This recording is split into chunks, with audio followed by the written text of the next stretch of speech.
Welcome to the inaugural episode of Real Talk Fantasy Football. I'm Eric Crocker, Eric_Crocker on Twitter. And joining me is my co-host, Jason Aponte. And his Twitter name is right there, Jason Aponte 1221. Go tell me your Twitter name. Jason Aponte 2103. I need to take those numbers off, but like somebody has my whole name like on there and they don't want to give it up. They're not even active on Twitter. So I had you got to figure it out because you got one of those Twitter names that like the trolls have where they got like all the numbers after their name.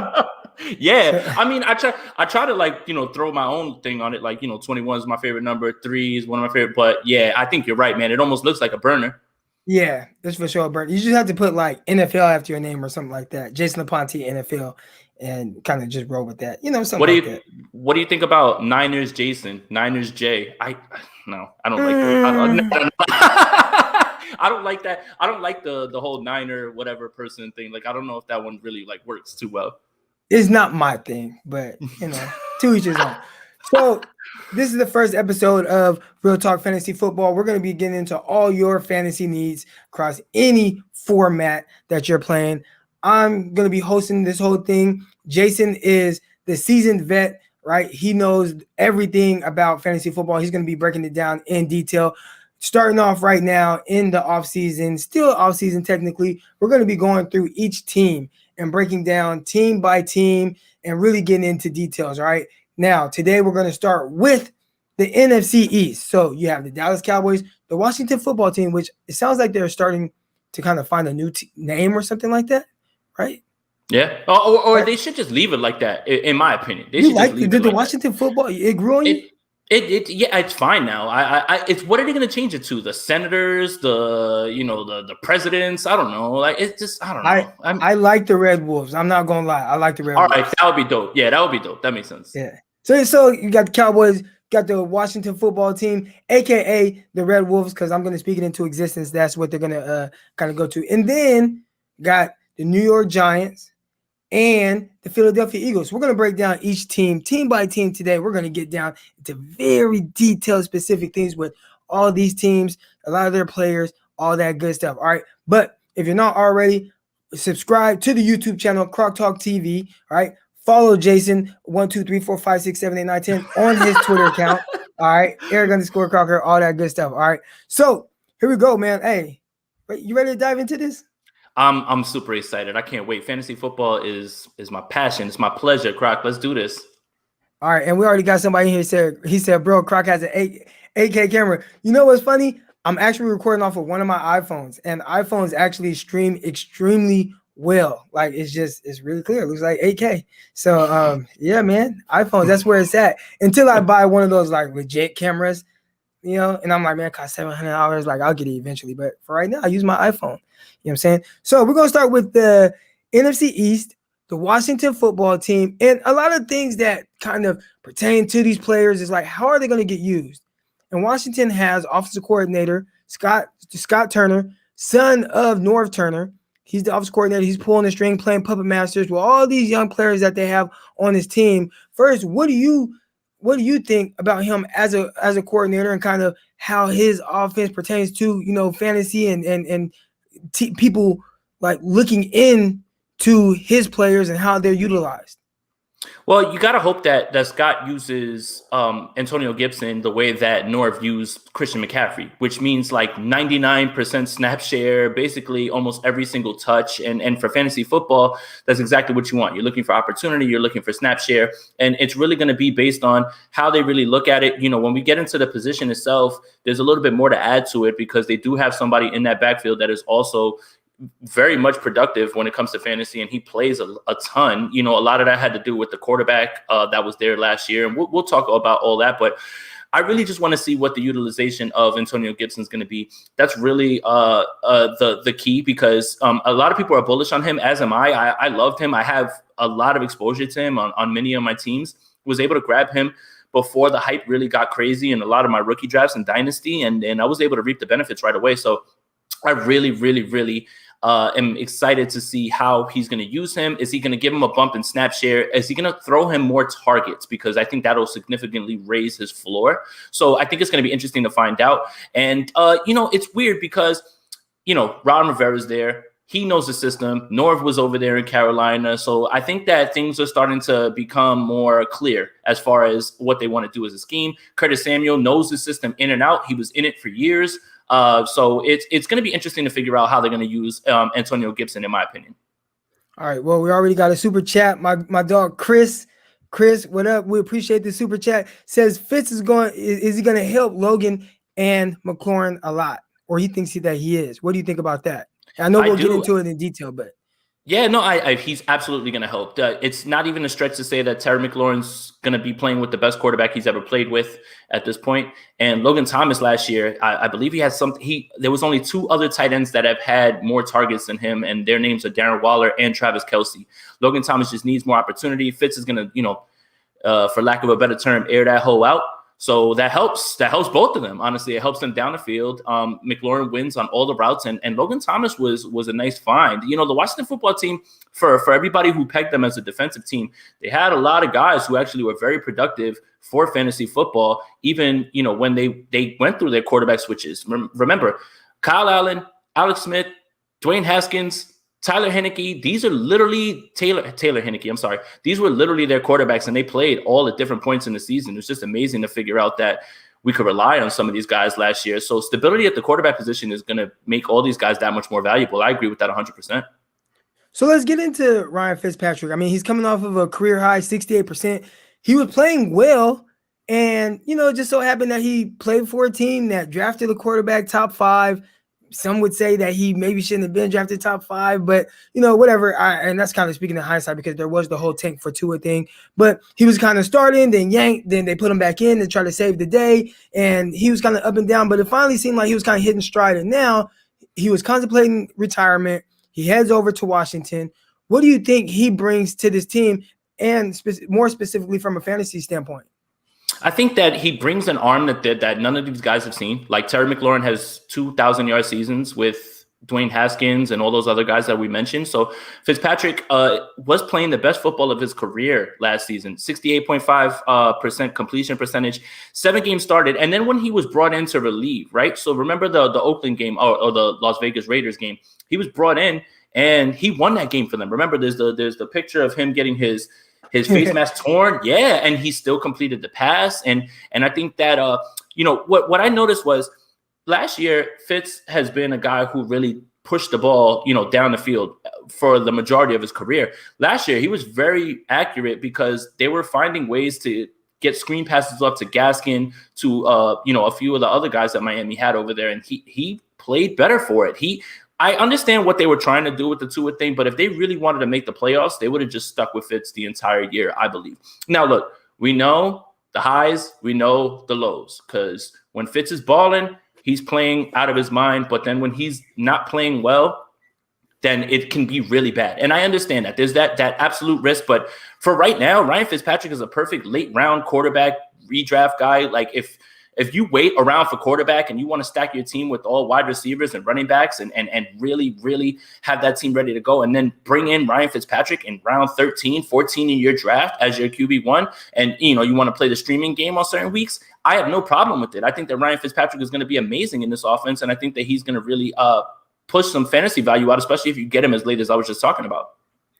So you talked about kind of stacking the team with receivers and running backs, and they have 2 running backs, right? They got McKissick and Gibson. Now, Gibson's a guy who, he wasn't even just a pure running back up until last year, right? He got drafted, and there were people that were wondering how that transition was going to be. Now, he seems like a guy that's kind of shooting up some draft boards when it comes to fantasy football, but he's also going to be sharing a backfield or, 2 guys kind of tandeming this whole thing, right, with a guy who's a pass-catching running back. So how is that going to work? Would you take Gibson knowing that they do have McKissick as well, who might take some of his touches away as a receiver?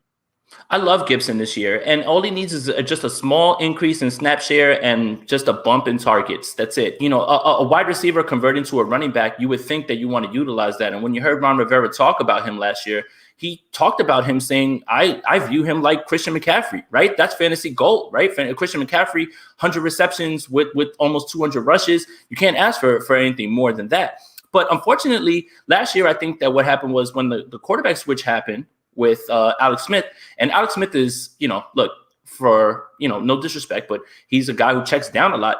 J.D. McKissic is a perfect target for zero RB drafters. So if you want to load your team up with wide receiver, and you want to go big and you want to have 4 stud receivers while looking to add a running back, J.D. McKissic in PPR leagues was a find last year on waiver wires, right? So some of the stats that were a little bit weird for me when it came to McKissic was he didn't light it up yardage wise, but he had 110 targets on 80 receptions. And this is a guy that you got on the waiver wire. In PPR leagues, that's gold. When you throw in his 3 touchdowns, that's even better. But his snap percentages were over 50% in 11 games, with 1 game at 49%.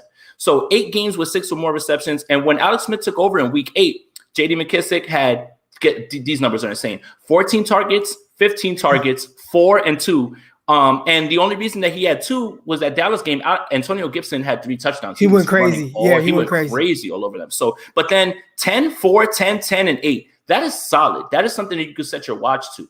But with the Antonio Gibson thing, it's how good he is as a runner, even though he converted over, right? Like, it has to have you excited. Right. So all they have to really do is just give him a little bit more. Just give him a few more targets, and his value will shoot up. So he had 8 rushing touchdowns from week 7 to 11. And he had a tough time breaking over that 50% snap share, right? He has 65% snap share in only 2 games and 8 games under 50%.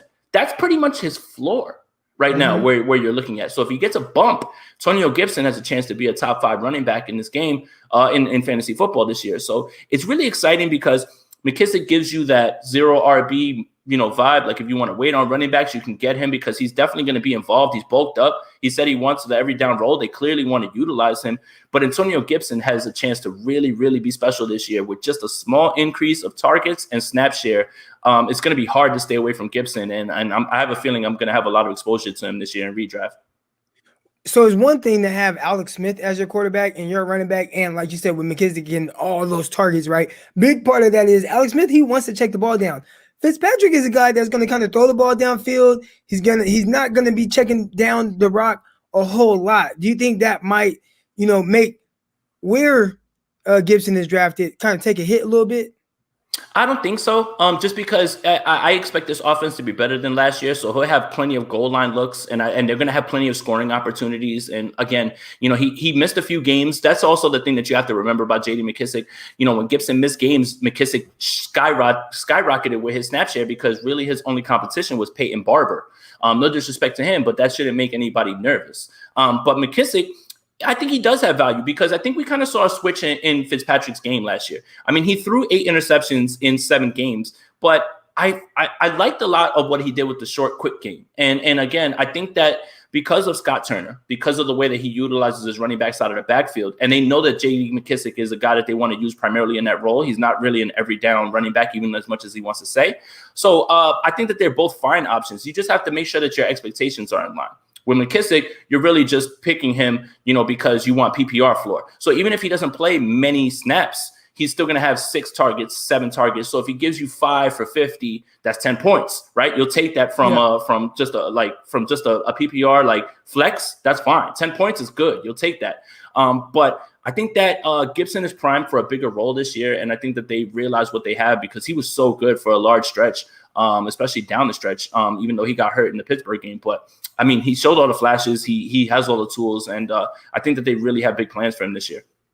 Now, you brought up Logan Thomas, right? You mentioned him briefly, and this is a guy that was drafted to play quarterback, right? Wasn't he the guy that was playing quarterback at Arizona? With the Arizona Cardinals from Virginia Tech, I believe. Yeah, right? I believe so. Yeah. Now he's kind of a standout, like tight end. He's kind of building up that whole kind of like fantasy football vibe behind him. I saw somebody recently posting highlights about him and talking about how he's somebody that they're going to be looking into draft. What do you think about Logan Thomas and where he might be able to take his game heading into this year with more opportunity? I mean, Logan Thomas only had 2 guys ahead of him that had more targets, and that's Darren Waller and Travis Kelce for all intents and purposes. And we love George Kittle over here on this side, but if I had to rank the top two in fantasy football this year, it's going to be Kelce and it's going to be Waller. Waller has too many opportunities. He's just too much. He's too involved, especially when you consider now how many people are going to be gone as far as the receiver position, right? You lost Aguilar, you bring John Brown, but Darren Waller is important to what they do, right? So when you think about that, 110 targets for Logan Thomas, he turns it into 72 catches, 670 yards, and a few TDs. 670 yards isn't really great. But his two biggest games target-wise were 14 and 15, week 14 and 15, when Dwayne Haskins played against Seattle. They threw the ball 55 times. And then the next week, Heineke actually came in for Haskins, and they threw the ball 47 times. So he got 13 for 101 in that first game against Seattle, which that sounds great. That's about what? That's 23 PPR points. You'll take that all day. But if my guy catches 13 balls, 101 yards, that means you're getting like what, like 5, 6 a chance. Like that's not good numbers, right? Yeah. But with the Carolina game, he had 12 targets and only had 7 for 63. But I think that was more because Dwayne Haskins was just so bad in that game. But I love him as a trendy tight end pick for those. Like if you're skipping there's a tier, okay? Kelce, Waller, Kittle. After that, you start to get into what ifs. TJ Hawkinson, Kyle Pitts. Okay, those are what ifs. Like you want them to boom, but if you're not comfortable with taking a chance on them, Logan Thomas is a perfect later round tight end that you can take with confidence that he's going to play well. Mike Gesicki is somebody that's being ranked higher right now, even with Tua, higher than Logan Thomas, and I'm not certain I'm ready to go there yet. I'm really not certain that because Fitz hit him pretty consistently last season, so. I think that Logan Thomas is going to be a steal in some drafts, and he's going to surprise some people. 110 targets, that's hard to duplicate, especially when you talk about Curtis Samuel, Diami Brown, and we'll get into those guys. But if he even gets 100 targets, I think that his catch rate is going to go up higher, and he'll have more yards. So it's a great chance to take on Logan Thomas for sure. So let's get into those receivers, all right? You talked about Curtis Samuel. He just came over from Carolina. He's looking for a big opportunity now after being a free agent. You obviously had Scary Terry McLaurin, who's been just his trajectory. I mean, he's just going up and up and up. He's an amazing third-round pick, and it seems like he's getting better each year, and that's what playing with guys. We talked about some of the quarterbacks that he played with, which was really a long list of guys, and how Fitzpatrick's probably going to be the best quarterback that he's played with. And then you have the rookie Diami Brown, who I was really high on. I'm excited to see what he does in Washington, and he's going to have an opportunity here. All right, so let's talk to me a little bit about Terry McLaurin and what you're expecting from him this season. Oh my goodness. Terry McLaurin is going to be somebody who finishes top 10, but is not going to be drafted there. And that's exactly what you're looking for. You never want to draft a guy at his floor. You want to draft him at a place where he can go to his ceiling. And I believe that he's going to have a top 7 season. I can say that confidently. Career highs in receptions last year, 87, 1,118 yards. And I talked about who his quarterbacks were. And the focal point was him on defense, right? You got to stop McLaurin, right? And people are focused on you, and you still are producing. From week 7 to 11, this stretch was electric. 7 catches, 90 yards, and a touchdown week 7. Had a bye on week 8. 7 for 95 with Alex Smith in week 9. That's another thing that you want to look at. 5 for 84, 7 for 92. Those are floor stats basically for him, I believe. And I believe that he is really going to ascend in fantasy football to a top 10 guy this year. And that's no disrespect to anybody else, because there are so many great wide receivers in this game for fantasy football. And that's why you see people wait on running backs and try to play the zero RB game, because you could potentially start your draft with something like Devontae Adams, Allen Robinson, and Terry McLaurin. And who could stop that? Like, well, how are you going to stop all of those guys on your fantasy team? As long as you have running backs that you choose that give you a solid floor, those guys are 3 top 10 options at this point. And that's really why people go with the zero RB thing. I think he's going to be amazing. Chris likes what you're saying so much that he gave us another donation here. Jason, appreciate keeping you, bro. 100 on the tight end position. Respect. I like it. Yes, sir. And then when we're talking about Curtis Samuel is literally one of my favorite football players in the world. And, Matt Harmon, who, when I cite a lot of these success by root stats, they're going to be from reception, perception from Matt Harmon. He's a big Curtis Samuel guy as well. But career highs last year in receptions, 77 and 851 yards in 2020, 41 rushes and 2 touchdowns. So when CMC went down, they immediately turned to him as the Swiss Army knife. And this was a team that supported 2 other top 25 wide receivers in Robbie Anderson and DJ Moore. So he got a career high in his receptions, not as much in targets. He had more targets a few years ago, but here's the thing. His targets after the first few weeks, because the first 5 weeks, he really wasn't involved as much as people wanted because he's been a popular breakout candidate for years. But after week 6, his targets went 6, 5, 9, 5, 10, 5, 9, 9, 5, and 11. His last 2 weeks were 5 for 106 and 7 for 118. And those are money weeks. We're talking about the playoffs, fantasy football playoffs. He's delivering for you in those moments right there. So Carolina just was creating touches for him once CMC went down. And a lot of people wanted to see him get used that way. At the same time, while they use him with those bubble screens, because I have his success by route, 94% success on flat routes, 88% on slants, 100% on screens. So he's 74% on posts, 62% on nines, and 70% on corners. I really believe that Curtis Samuel has more in his bag, and he still hasn't unlocked it all. So that's why he's going to be a trendy pick this year. Somebody who, if you're banking on somebody breaking out for real, even though he broke out last year in terms, I still don't think that we've seen everything that we can see from Curtis Samuel. And I'm excited to have him as like a 4th receiver on my team, 5th receiver on my team, and just see what happens, because I really think that he's in store for more, especially because he knows his Carolina offense so well. Yeah, and I'll kind of get into Dyami Brown and kind of what he is and what he could possibly bring to this team. You know, I watched a lot of him at North Carolina, did some breakdowns on him. And the one thing with Dyami Brown, I think people kind of are going to sleep on him a little bit, because when you watch the UNC film and you look at him, you're like, well, he only was running a couple of routes. And the one thing I noticed right away, I'm like, man, this dude's running like the same routes as DK Metcalf when he was at Ole Miss. Coming to find out, same offensive coordinator that was at Ole Miss with DK went over to UNC. So it showed like a limited route train. I think a lot of people are thinking that's who Dyami Brown is, but I liked a lot of things about him. I thought he had some really nice subtleties to his game. The way that he can win vertical by attacking leverage and getting guys a speed turn in space. The way he can win at the line of scrimmage. He had good quickness, feet, did a really good job of getting in and out of breaks.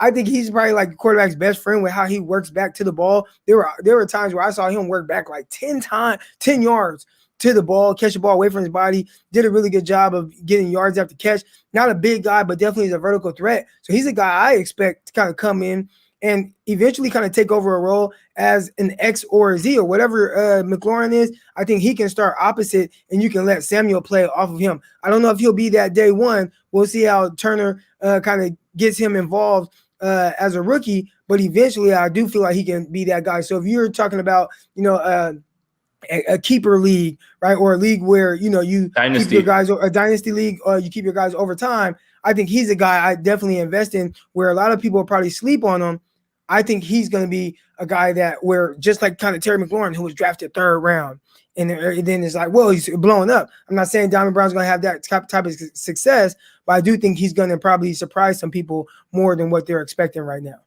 100% agree with you. I've been grabbing Dyami Brown in almost every rookie dynasty draft that I've been in, whether that's the end of the 2nd, early 3rd. It depends on the league because he's been falling in some weird spots. But, some guys that are taking ahead of him that I'm not as bullish on, especially for fantasy, like Rondell Moore. Elijah Moore is somebody that I'm really big on in dynasty, but I've been getting my hands on Dyami Brown for those same reasons. I think that he offers something to this offense where he can take the top off of it, just like Curtis Samuel can, but it's good to have 2 of those guys, right? So just for a little bit more context, again, reception perception, what is it? It's 60.9% on nines, 100% on corner routes, 84% on posts, and 81% on out success rate. That's important, and it's not like he's just running past people, but I could see him being a Deshaun Jackson-like person in this offense where the big plays will happen. The problem is in redraft is you're going to have to try to pick the right weeks to actually play him. So that's, where it is. So Dyami, you're not really going to have to draft. He'll be on your waiver wire. And if he starts to show production, then absolutely go for him on the waiver wire, but you're not going to have to draft him. But if he does show something, then that's when you can bring him back. But for dynasty, I really love his chances to be a factor for many years in Washington. Nice. All right. So let's move on to our next NFC East team. we have the New York Giants. All right, the big brothers in New York. All right, and this is a team that's intriguing because they have so many weapons. And a lot of it starts at the quarterback. So we don't have the quarterback listed right here. But talk to me a little bit about Daniel Jones and kind of what you're expecting from him this year, whether it's from a fantasy standpoint or just in general. What are you looking for from him to kind of take that next step? A lot of what you think about the position players for the Giants has to do with what you believe Daniel Jones is about to show this year. Is he going to take a step, right? Because they have to evaluate him, right? From a regular football perspective, you have to figure out what you have with Daniel Jones right now before you pick up his fifth-year option. Are you going to build around him? This is it, right? So what Gettleman did this whole offseason was surround him with as much talent as possible, right? they're getting Zeitler back. They're getting guys back from opt-in. So the offensive line should be better. It was brutal last year. It should be better, but they have to evaluate Daniel Jones. So Daniel Jones is a guy that I don't suspect is going to be drafted in redraft leagues unless you have a Giants fan in your draft. But he could be a guy with productive weeks because he does have wheels, and that rushing floor is valuable in fantasy football, very valuable because it can raise your floor. Getting 60 yards, put 6 points on the board before you even do anything with your arm. That's important. So really, realistically, you have to ask yourself, what do you think about Daniel Jones, right? Is he going to take a step? I think he is actually this year. I really do. And it's hard not to get excited about his chances to do that when you look at who they brought in, right? They drafted Kadarius Toney. They signed Kenny Golladay. They still have Sterling Shepard, Darius Slayton, Evan Ingram, who we'll talk about in a little bit. They brought in Kyle Rudolph, and Saquon Barkley's coming back. So there's so much around him to be successful. Like if he can't do it now, then he's in trouble. And I think that's the way the Giants are looking at it. They've surrounded him with enough to make sure that he's got enough to grow with, and he needs to show that next step. So it really depends on how you feel. I personally won't be drafting Daniel Jones unless we're in Superflex leagues, and I need somebody as a second quarterback, third quarterback, because he can be valuable. Those end of the line second quarterbacks. Like if you're in a Superflex league, you're pretty much every single starting quarterback is going to be drafted. Like it has to happen because you have to have those options. So Daniel Jones is a popular Superflex guy. But it's how do you feel about what he's done? How do you feel he's going to do in 2021? And that's all up to the person drafting, I think. So now let's get into a lot of these weapons. You talked about them having weapons, and I already was a guy who they had Darius Slayton. I really like him. Can't even start talking about the Giants without mentioning Saquon Barkley, right? And then they just added just so many weapons. You're talking about, obviously already having Evan Ingram, bringing in Galladay, which I think is huge, big, underrated receiver who's been extremely productive with the Lions. They paid him a lot of money. They already had Sterling Shepard. Then they went and drafted Kadarius Toney, which was a surprise to me how much they liked him and being able to kind of draft him with all the weapons that they already have on top of having Sterling Shepard and those guys. So let's talk about Saquon Barkley first. What does he need to do to have a successful season? There's one key thing. Just stay healthy. Stay healthy. Yeah. I mean, look, in 2018, his rookie year, these numbers are insane. And I think people have forgotten. 261 rushes, 1,307 yards rushing, 11 touchdowns, 91 receptions, 721 yards, and 4 touchdowns. That's insane. That is over 350. It's over 350 touches for a rookie. And I think that people have lost sight of what he can do because, unfortunately, last year, obviously, he lost his season to the ACL injury. But week 1, he took a beating behind that offensive line. The Pittsburgh Steelers, every time this man touched the ball, he was getting hit by 2 and 3 people.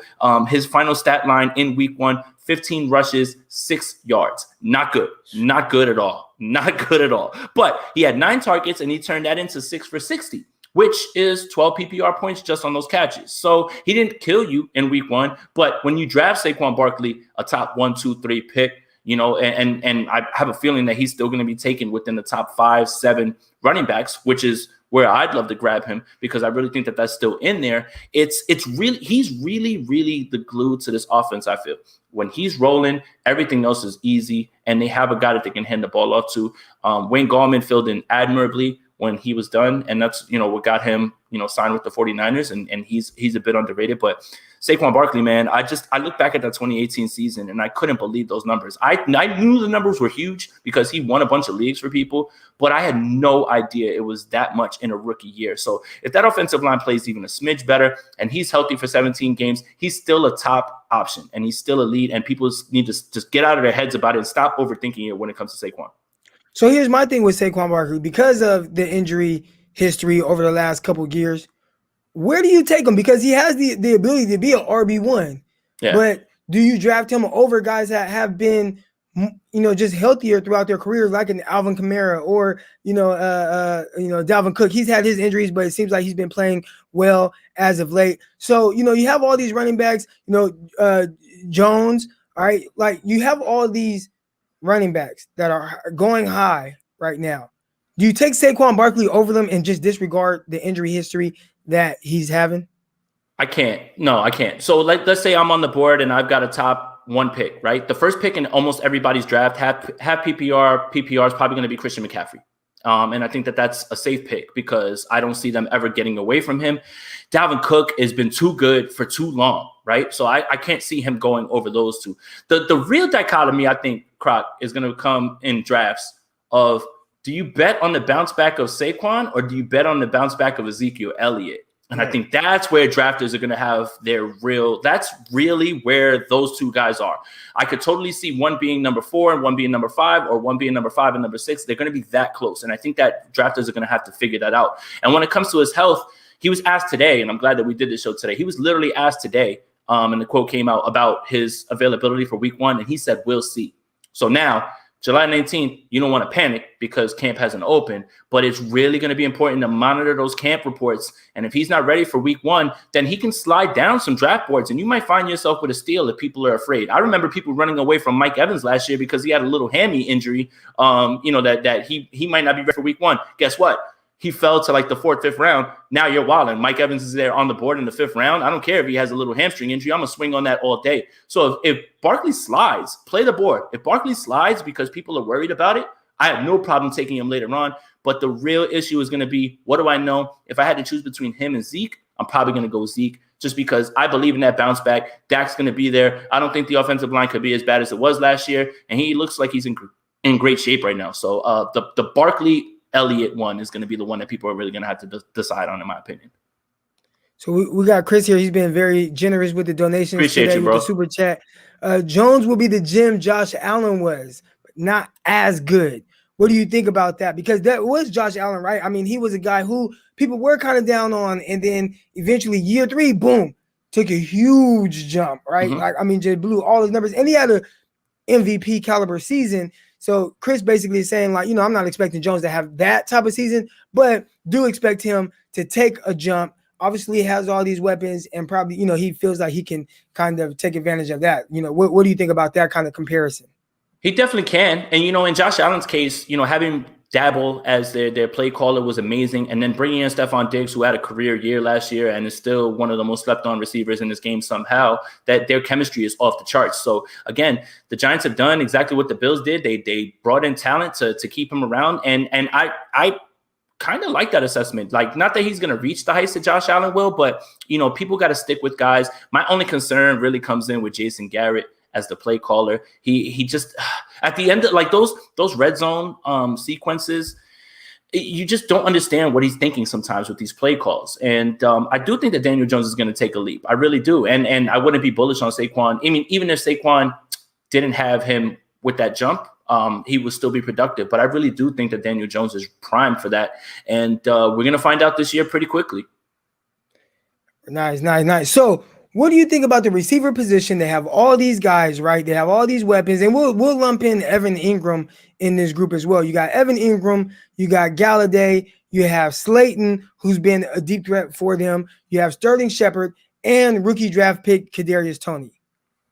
Yeah, I mean, for fantasy purposes, right now the only person that you can probably rely on is Galladay at this point. Yeah. Sterling Shepard, Slayton, Kadarius Toney, the reports out of camp is that Tony's going to be brought along slowly. So that's not what you want to hear. You kind of want to hear that they're going to utilize him right away. So it may take him a little while to hit the ground. You probably won't have to draft these three guys, again, unless there's a Giants fan who's really, really big, but these could be perfect waiver wire bye week fill-ins, I believe. Sterling Shepard's really good, honestly, and I really would love to see him get more. But I think that last year, once Jones went down and they went to Colt McCoy, the passing game kind of went out the window, and they literally leaned on the defense, and they were literally just handing it off to whoever. Wayne Gallman went crazy against Seattle in that game. But with those guys, it's hard to draft them. It really is, and it's hard to expect week in, week out production from those guys. As far as Galladay goes, the only problem that we know with Galladay is that he's hurt. That's it. So that's it. But he's the number one option. It's a giant guy. They call him Babytron. Throw him those 50-50 balls. 85.7% on contested catches. Now, some would look at that and say, oh, well, he's having a tough time separating. I don't look at it that way because I really do think he can separate, but he's just good at those balls that are just tossed up because he is that big, right? 39% of – so here's a surprising stat. This is the one that kind of threw me off. Now, I'm not saying that I believe in this, but this was a stat that surprised me. 39% of his routes were against press coverage with a success rate of only 66.7% per reception perception, which put him in like the 48th percentile, which if you know percentiles, you want to be in that 99th percentile. You don't want to be in the first percentile. So that was a little surprising, right? So how much does that have to do with his injuries? How much does that have to do with, the offense that he was in? But the Giants threw the ball 517 times in 2020. I expect a large amount of them to go Kenny Galladay's way. And I'll be taking a shot on Kenny Galladay in the 4th or 5th round, depending on how the board falls. So I love the acquisition. It's just a matter of health. The Evan Ingram thing, whew, man, what a year last year for him. It was so strange how this played out. He made the Pro Bowl. I don't know how that happened, especially when you look at when you start to look at some of the other tight ends like Robert Tonyan. Robert Tonyan had like 13, 14 touchdowns. How does he not get into the Pro Bowl? But he had 109 targets, 63 catches, 57.8% catch percentage. That's not good at all. Right. And some of those were off target, but he had. I was going to say, how much of that had to do with Daniel Jones? Yeah. No, he had plenty of throws that were off target, but he dropped a lot of ones that were on target. Man, 10.1% drop percentage. That's bad. That's very, very bad. And he has all the tools, but last year was just definitely a step back. Now, where I worry about Evan Ingram is that they brought in Kyle Rudolph. And Kyle Rudolph is not there to just be a guy in the background. They plan to use him, and he seems like one of those guys that is going to steal all the touchdowns away from Evan Ingram. Unless I find something out that's different, I'm going to be trying to steer clear from this tight end room. Evan Ingram has all the tools, all of them, and you can see it. He can definitely ball. But, man, he's got to figure out that drop thing. And how much of last year is going to carry over into this year? Can he overcome all those things? Those are questions I'm not trying to answer or trying to project. So I'm going to be trying to stay away from him, honestly. All right. And if you had to choose between one of these three guys who you would draft first, all right, because I'm thinking they're kind of going to be lumped in together, and we'll see who they eventually utilize more. But you got Sterling Shepard, Kadarius Toney, and Slayton. If you had to choose between one out of those three guys, who would it be? I'm probably going to take Slayton just because of his big playability. You want those boom weeks because those are the weeks that win you weeks. Again, you would have to use them during the bye week. Sterling Shepard's safe because he's going to see targets. But again, I have to figure out how this target distribution is going to go. Kenny Galladay's here. Saquon Barkley is going to be somebody that they get the ball to a ton. So now you're talking about maybe being 3rd or 4th, possibly if Evan Ingram still even approaches those, 109 targets, right? So that's my problem, his pecking order. Now, if I'm going to take Darius Slayton, I'm taking him for his boom weeks. When I'm able to identify, hey, he's going to be in the slot this week against a guy who's been getting whipped, I'm going to play him that week. And that's the week that you hope that he catches, 3 catches for 170 yards and like 2 touchdowns. That's the type of guy he is. I don't think Sterling Shepard has that in his bag. So when I swing on later round guys, I swing on upside. I don't swing on safe because that doesn't really make much sense. They're probably not going to be playing. You probably have 3 or 4 receivers that you would start week over week, but you want to have a guy that has a little bit more boom. So I'm going to go with Slayton. And one more thing about Kadarius Toney that I know this has nothing to do with fantasy football, but man, the Giants liked him enough to not draft Elijah Moore or Rondell Moore or Rashad Bateman. Man, I don't know. Like, I know what they want to do with Toney. They want to get him the ball on screens and let him operate. But, man, I think those guys are going to be great. All 3 of those guys are going to be very good receivers. It's going to be hard to justify that one because I don't think that Toney is in their class, if you ask me. I thought it was interesting, not just with the guys that are on the board, but probably the way that they want to utilize him. Like, Debo Samuel or Percy Harvin style, a guy that you just get the ball in his hands. We talked about Curtis Samuel earlier, another guy you want to just get the ball in his hands. But then it's like, well, you want to just get the ball in his hands, but we have Saquon who's going to eat up a bunch of those underneath targets and getting the ball in his hands right now and letting him work after the catch, how they utilize him in the passing game. And then just the receivers that they have all around them. So I'm curious to see what direction they go with it. If I had to guess, I'd say, okay, there got to be somebody that's going to be an odd man out here and maybe get traded away. Sterling Shepard, will he be available for trade? And then maybe that'll open up some more room and, opportunity for Kadarius Toney, because when they drafted him, my initial reaction was this doesn't really make sense to me with their current roster as it stands, but maybe they have something else in mind. Yeah, and that's the interesting part, right? For Dynasty, Sterling Shepard's a hold, in my opinion. He's not a buy, he's not a sell. I'm holding him just to see for what you just talked about. What if he gets traded somewhere where he gets a chance to really shine? And that's the type of stuff that you have to think about in Dynasty. Tony's a fine pick in Dynasty, but again, when it comes to those receivers in that group, give me Elijah Moore, give me Rashad Bateman, especially now being over there in Baltimore with just Sammy Watkins and Hollywood Brown to really deal with. So it's going to be interesting to figure out how to use him. But all reports out of camp are right now that they're going to use him. They're going to bring him along slowly. So we'll see what that means. And there's just a lot of mouths to feed in this Giants offense. It's just a lot of mouths to feed, especially if Saquon is playing. So it's going to be, for dynasty purposes, you want to make sure you get your hands on him. But for redraft, I really wouldn't see myself, going crazy to try and get him unless it's off the waiver wire. All right, so here we go. We're moving on in the NFC East to the Dallas Cowboys. And this is a very intriguing team for a few different reasons. One, it's a team that has hella weapons. And it's like, well, who do the Cowboys want to be? Like, what's their identity going to be? We saw what they did last year, throwing the ball around. I mean, Dak Prescott was on like this historical run of just probably going to finish with like 6,000 yards. He was on pace for something like crazy, right? So, but that's not who they are. I think a lot of that had to do with the fact that they were playing from behind so much. And not just playing from behind. I mean, they were playing from behind and down like 20 points. And Ezekiel was fumbling the ball. And then, then you had to try to lean on number 20. I don't know why I can't think of his name right now. But Tony Pollard. Yeah, Tony Pollard. And it's like, well, then they're having Ezekiel on the sideline, but then you have all these three receivers that you want to throw the ball around too. So they're very interesting because are they going to get back to what made them initially successful, which was ground and pound, run the ball, play off of that, feed Zeke. All right, give the ball to Tony. Okay, now that we can throw the ball around, but putting up big passing numbers was not their recipe for success early on. Last year, it seemed more like an outlier to me, but got all these weapons. Drafted CeeDee Lamb, number 17 overall, when you didn't really have to draft him. Got Amari Cooper. He's a $100 million man. And then you have Gallup, who's also been a 1,000-yard receiver in his time here. So let's talk about the Cowboys. And what do you take from just Dak Prescott? Because I think that's going to be the guy everybody's going to look at what he was before the injury. Are you expecting those same type of numbers heading into this season?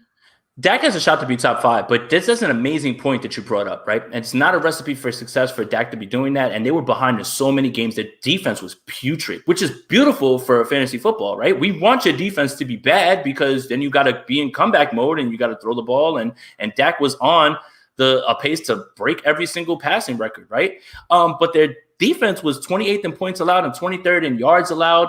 They were behind in many games. So that's a great point. If this defense even improves a little, you're going to start to see them shift right back to, Zeke, and then Dak here and there. So for people, top 5 is in Dak's cards, but it all depends on if that defense takes a step up, right? They brought in, what's the guy's name from Atlanta? The former head coach. He's going to be running cover 3 over there with them. Yes, Dan Quinn. Godfather cover 3. They're bringing him in. So let's see what happens. They got Aldon Smith over there. They got some guys who can attack the ball. So if this defense improves a little, then they're going to be in a position where they want to hold the ball a little bit more. As far as the recipe for success for winning, that wasn't it. But a recipe for success in fantasy football was Dak and this attack, man. And unfortunately, when he got hurt, the team just, basically fell apart. I don't want to speculate, but it did seem like Zeke's heart wasn't in it last year. Once the offensive line went down, once Dak went down. And you know what's funny?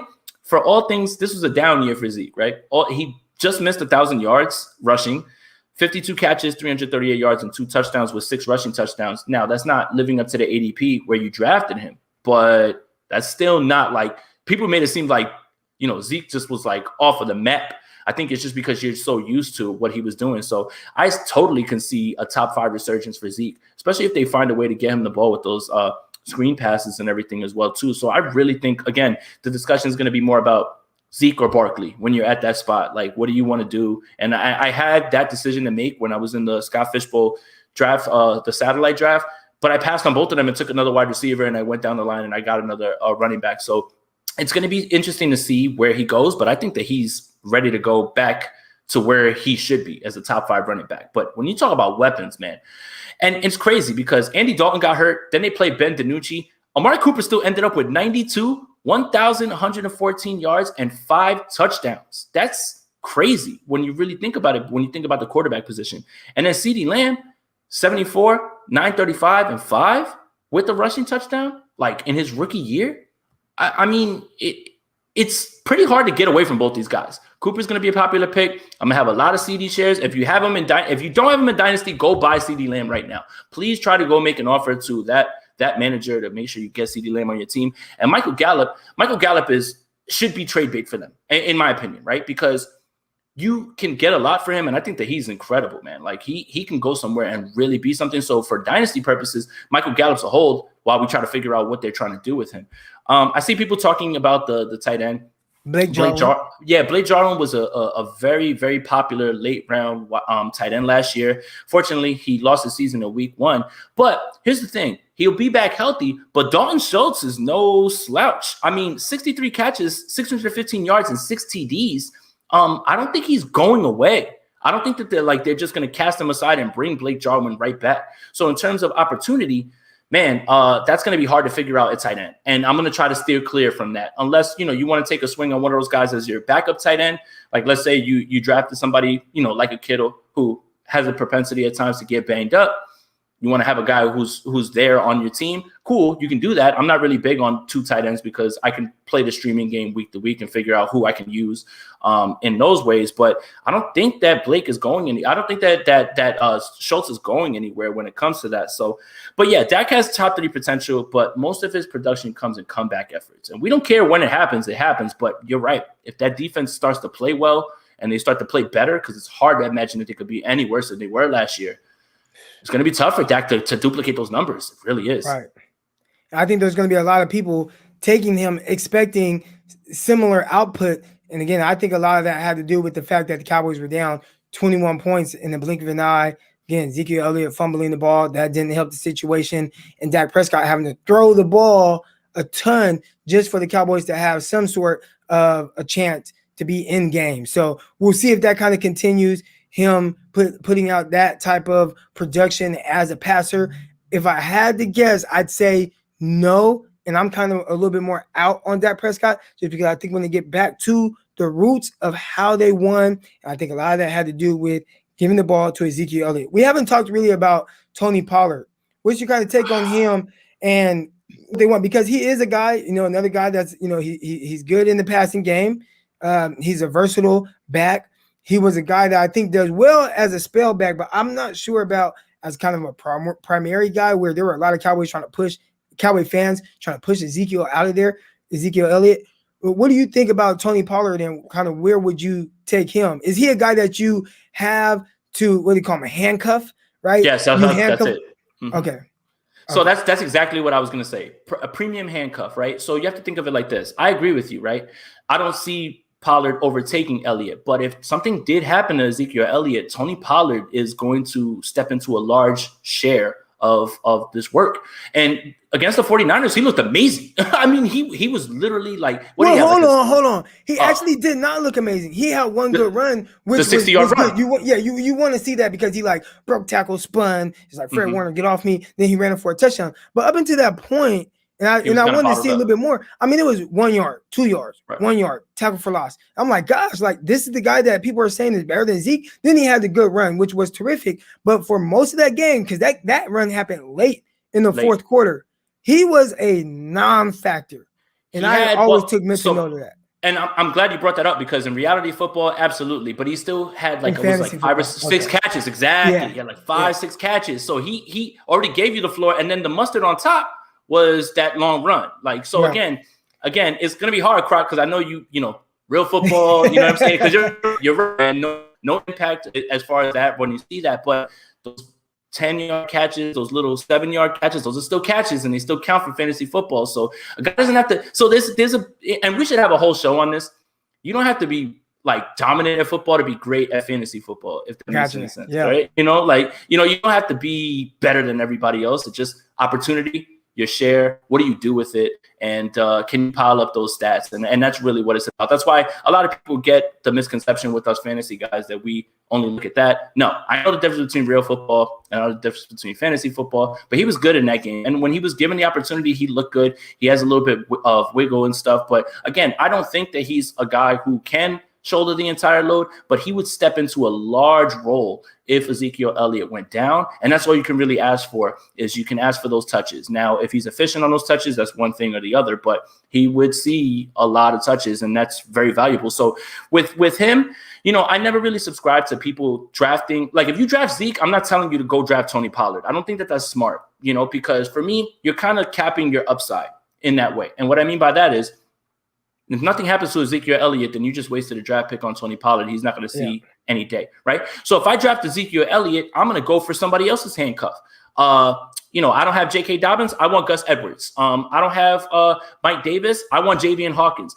Maximize your upside by taking someone else's handcuff. So when that other player goes down and they go run into the waiver wire, oops, he's on the end of my bench. And now, boom, I got another starter. So that's my strategy when it comes to handcuffs. I think you limit yourself when you draft your own player's handcuff. I don't really like that idea. I feel like it's a waste of a draft pick at times. If you're really afraid about injuries, like if it's Dalvin Cook and you want to take Madison at the end of your draft, okay, because Madison has shown that when he's given the opportunity, he can pull. So I get that, but I try to stay away from that.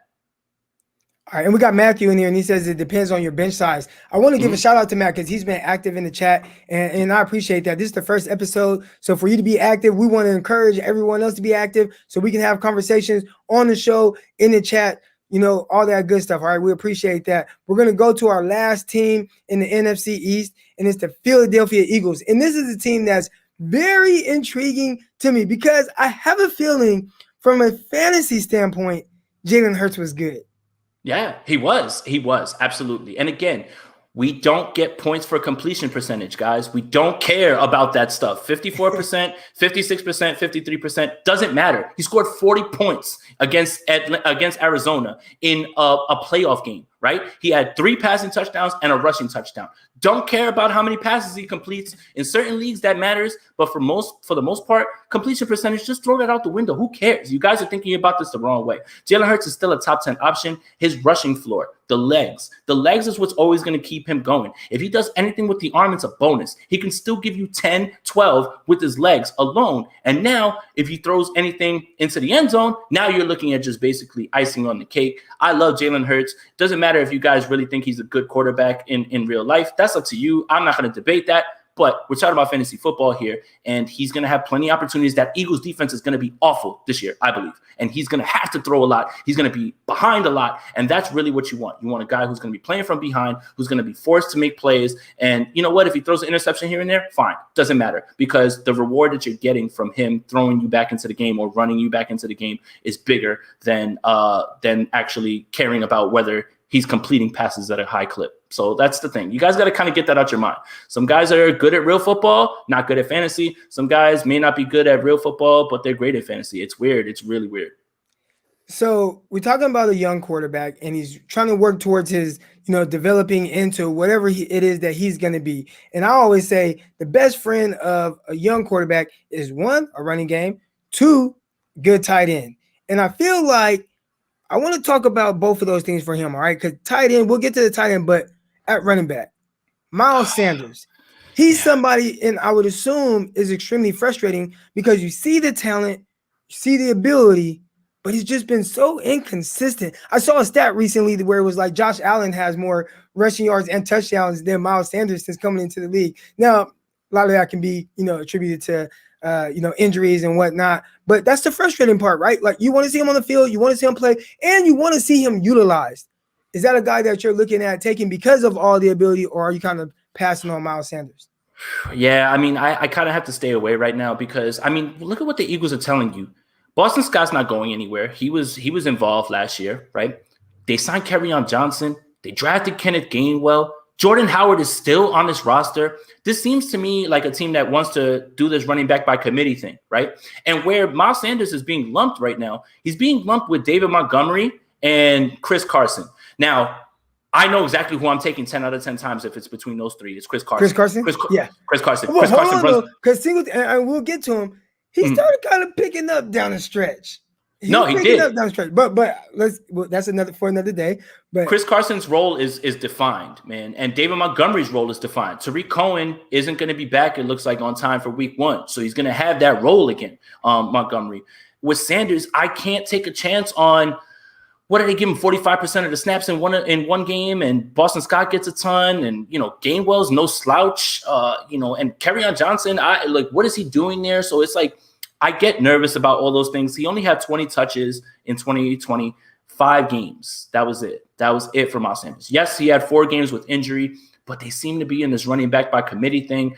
If, like I said, it's those 3 guys, then he's third on that list just because I know exactly what I'm getting from Chris Carson and David Montgomery, who, was David Montgomery won people fantasy championships last year because he touched the ball 32 times. You want that defined role. You want to know what you could set your watch to. And I know that those guys are going to be the lead dogs. Miles Sanders is going to be peppered in, but from where he's being drafted, I'm kind of out on him right now. Okay, and let's get to those tight ends before we get to the receivers. Tight end, you got Goddard, got Ertz. What are you expecting from this tight end group? See, with the Zach Ertz thing, it's so strange because I thought it was like the worst kept secret that he wasn't going to be playing for the Eagles anymore, but he's still here, right? Like there's issues going on with the front office, so he's still there. Dallas Goedert is a dynasty darling. We have been waiting. This is his 3rd year. We've been waiting for him. 6'5", hunk of a man, can block, can catch everything, make some crazy catches, but he just never gets the opportunity. If Zach Ertz is still there, I'm out on Dallas Goedert. I just can't. I really can't do it because at this point, I would prefer Logan Thomas. I would prefer Hawkinson, Pitts, those guys. Like there's plenty of guys that I would take over him because we all know that after that elite tier, you're kind of playing the guessing game. But if Dallas Goedert somehow is able to stranglehold, like I know they said they want to use him a lot more, but if he's able to put a stranglehold on this snap share and Zach Ertz is gone, then it's like Dallas Goedert to the moon, top 5 type stuff. Like he's there, he can do that. Yeah. But as long as Zach Ertz is there, I can't get involved in the murky situation with them, man. I really can't at this point. And Zach Ertz, it's so crazy. He really has taken a downtick in his play lately. He has problems with the front office, his contract, all that stuff. So it almost made sense for them to make a move. It might be something that happens in season. And if that happens, then yeah, I would by all means be trying to pick him up on the waiver wire if he's not already drafted. But I can't with these two. So one more thing, a career catch percentage of 70% for Dallas Goedert. 65 targets in 2020 isn't going to be what you're looking for. If you give him 100 targets, 70 catches, that's what that target share and percentage evens out to. That's very valuable. That would be valuable, but he just needs to get Zach Ertz out the way, man. And it's frustrating because Dallas Goedert is somebody that we've been waiting in the dynasty community to break out. And unfortunately, just not happening because Zach Ertz is still there. All right. So now let's get to these receivers. All right. And I mean, this is, I don't want to say they have the worst receiver group. It's pretty bad. It's pretty bad. But it is not ideal, especially from a fantasy standpoint. So I'm looking at it right now. All right, we'll just kind of list off some of these guys. You got Devontae Smith, Jalen Reagor, Travis Fulgham, Greg Ward, John Hightower, Quiz Watkins, J.J. Arcega-Whiteside, and anybody else doesn't really matter as much from a Hakeem Butler. Standpoint. Is he a receiver or is he a tight end? I don't know. He's listed as a receiver right now on Pro Football Reference, but I know that they were trying to move him to tight end. But then there you go. That's another tight end that you're throwing into the mix with Goddard and Ertz. So I'm looking at these receivers, and then I'm looking at maybe how they want to play to help the quarterback. Probably lean on the run game. Throw to the tight ends. Do you take any of the receivers? Because my heart, I'm so high on Devontae Smith, and I think he does things so well, but he's not playing with a pure passer at quarterback. Now I know they played together at Alabama for a little bit, but that was when Smith was a rookie, wasn't playing that much. Then the next year, obviously Tua took over, so Hurts didn't play as much. So I'm looking at the receivers, and I feel like they have some guys that can be high volume pass catching guys, but I'm a little scared because of who the quarterback is. I actually think the kind of sleeper in this group is maybe Fulgham because he is the bigger body with the bigger catch radius. So when you have a quarterback that's maybe not a pure quarterback, right, like a pure passer, he might benefit from Hurts more than anyone. But what do you see with this receiver group? Is there anybody that kind of stands out to you? Yeah, Devontae Smith is pretty much a lock for 115 targets, and that's all you can really ask for. Now, whether those targets are going to be quality targets is something that you probably have to decide, but I'm taking a chance on Devontae Smith because, like you said, there's a clear disconnect between him and the rest of this room. You know, Jalen Reagor, unfortunately, is going to be tied to Justin Jefferson for the rest of his career because the Eagles took him over Justin Jefferson, but he had problems separating last year. Big problems, and that's the problem. 41% of his routes against man, 40.8% success rate. That's the first percentile. That is the worst. That's what you said. You said you want to be the 99. You don't want to be the first. You don't want to be in the first. And then with press, 20% of his routes, 36.5% success rate, second percentile. Not good. Now, there is a way to buy a first-year receiver on a dip, right? Because people were big on Jalen Reagor last year. He went really high in a lot of rookie drafts. Now, you might be able to see a dip on him. But the problem is I have a tough time figuring out whether last year was just rookie jitters or if this is just who he's going to be. What I can project about Devontae Smith is 115 targets, and it's hard to walk away from when you're talking about that, especially when he's going to be the clear-cut number one guy. Fulgham last year had some nice weeks, and then he completely disappeared. Like, he just was gone. Like, a lot of people leaned on Fulgham for a while. He was like, I believe, like top 5 in points per game for a few weeks in a row, and he was a nice find, but then he like fell off the map. And obviously the Eagles had a lot of problems last year, right? You know, between quarterback coaching, all that stuff. But, you know, Greg Ward is somebody who's very solid. Carson Wentz loved him, but you don't know where it is with Jalen Hurts, also a former quarterback. J.J. Arcega-Whiteside, again, they passed on DK Metcalf. They passed on DK for J.J. Arcega-Whiteside. They passed on Justin Jefferson for Jalen Reagor. Not doing too good right now with these draft picks. And then the guy that I'm actually thinking is the sleeper is Quez Watkins. They really liked him a lot last year. Didn't get a chance to see the field. From all reports, everybody's saying that he's somebody who is progressing very well. So I actually think that that's somebody who you should be targeting in Dynasty, you know, for the buy low, right? Like, just get your hands on Quez. You probably will have to send maybe a 3rd, 4th round pick. No problem. See what happens. Because I think that he is one of those guys. So, yeah, I mean, as far as this wide receiver group, Devontae Smith is a guy that I'll be targeting. I definitely will have on plenty of my teams because the target share is too large to ignore. But Jalen Reagor and the rest of those guys, that's a wasteland at this point. I mean, there is a world where Jalen Reagor turns it around. I just can't bet on it. I definitely can't bet on it. Yeah, that's going to be tough, and it's probably going to be tough to really take any of these guys serious with the quarterback there. We'll see how if he turns into a high-volume passer. He did have a couple big games passing the ball. I'm interested to see what Devontae Smith does, just because I was someone, you know, outside of the fantasy where I was really high on him as just a pure receiver and what he kind of brings to the table.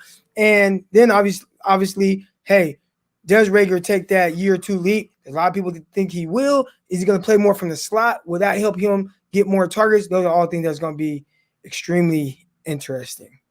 Yeah, absolutely. It's, you know, and I really like Quez Watkins, actually. I think that that's somebody that people forgot about. And I think that he's somebody who could break out because there's an opportunity here. You know, it's Devontae Smith and then everybody else. There's somebody that's got to ascend. And I think that he could be the one that people are not talking about the most. All right. So that's going to wrap it up for today's show. I appreciate everyone that checked in for the inaugural show. All right. This is going to be something that we're going to come back to often. We're going to be doing 2 shows per week, especially during the season. Right now, we'll bang out the AFC East next. We're going to get into them, break down the Patriots, the Jets, the Bills, the Dolphins from a fantasy aspect. We appreciate the super chats. Got some super chats today. That was awesome to see. Appreciate all that love. Appreciate everybody that has tuned in today. Underdog Fantasy. This show is powered by Underdog Fantasy, and we're going to have a league of our own. There's going to be a few leagues, all right? I want to do some money leagues. We're going to do like a $10 league, $20 league, $30 league, all right? 12 teams. You guys will all have opportunities to get into that. We'll start to kind of have those drafts as these weeks go on over the next few weeks leading up to the preseason. If you guys aren't already subscribed to Underdog Fantasy, go ahead right now, underdogfantasy.com, or go to the app. Use a promo Crocky. As soon as you promo Crocky, you get an additional $25 to your account. So if you put in that minimum of $10, you put in promo code Crocky, they'll throw another $25 into your account. And not just for fantasy football. They got baseball. They got basketball. They got all kinds of different sports. They have player props and all things that you can put wagers on. They don't like to use the word betting, but you can use wagers on player props. That's going to be something that's really big and beneficial during the season. So all kind of good stuff. All right. From Underdog Fantasy. Again, that's Underdog Fantasy, promo code Crocky. Make sure you guys use that. All right. So with no further ado, that's going to be it for this episode. You guys can find this on YouTube, obviously Croc Talk TV. Subscribe if you're not already. This will also be on all your podcasting platforms. All right. Apple, Spotify, anywhere that you listen to your podcast, this will be there. So appreciate you guys. Aponte, any last words? Nope, this is amazing. I'm so happy that we started this, Croc. This is my element. As you can tell, I could talk about this all day, man. I'm happy that we're doing this, and I can't wait for fantasy football. And definitely download that app. Make sure you use that promo code. And we're gonna be doing a lot of drafts, some daily stuff, and it's gonna be fun to compete with you guys, who enjoy the content. And it's getting so close to football season, man. I can almost taste it.